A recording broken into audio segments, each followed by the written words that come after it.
Coucou, bonjour à tous. Alors aujourd'hui je vous fais une petite vidéo sur une de mes dernières lectures manga. C'est un nouveau manga qui s'appelle A Silent Voice de Oshitoki Olma. Moi j'avais vu, j'en avais entendu parler par la chaîne de Otaku, je sais plus comment elle s'appelle, enfin il y a une chaîne que j'aime bien suivre, je vous mettrai le lien dans la description. Et Léa, elle avait envie de le lire aussi. Tu peux baisser un peu Léa, s'il te plaît? Elle avait envie de le lire aussi parce qu'elle avait vu des pubs à la télé. Voilà, donc moi je l'ai commandé sur Amazon et puis je l'ai lu ce matin et Léa a commencé à le lire.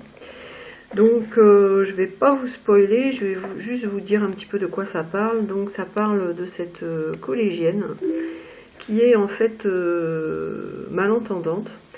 Donc on va la suivre dans son collège et on va voir un petit peu les relations qu'il y a entre elle et ses camarades de classe, enfin si on peut appeler ça des camarades parce que justement ils lui font la vie dure.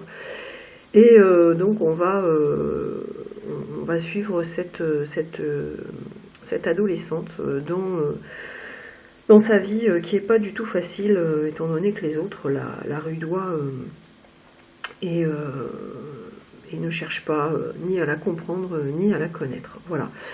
Donc c'est un manga sympa. Je suis pas trop accro au graphisme, mais ça se lit bien. Je pense que ça s'adresse plutôt aux ados.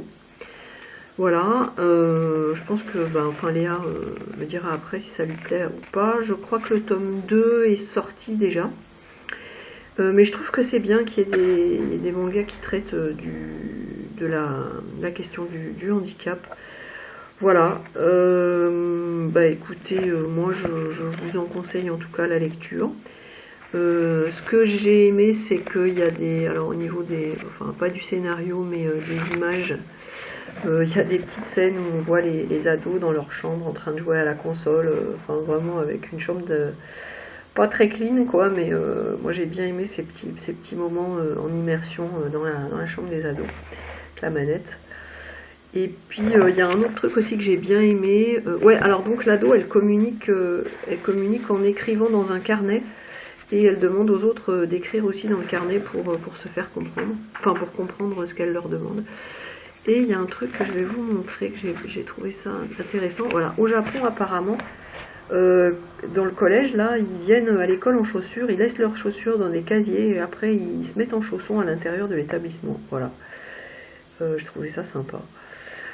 Bon voilà, écoutez, j'espère que cette petite vidéo vous plaira. Mettez un pouce bleu si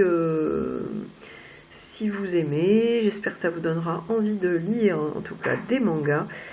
N'hésitez pas à me mettre dans les commentaires ce que vous lisez en ce moment, si vous lisez des mangas, quel est votre manga préféré et tout, je les lirai avec plaisir. Voilà, portez-vous bien, à plus, ciao ciao.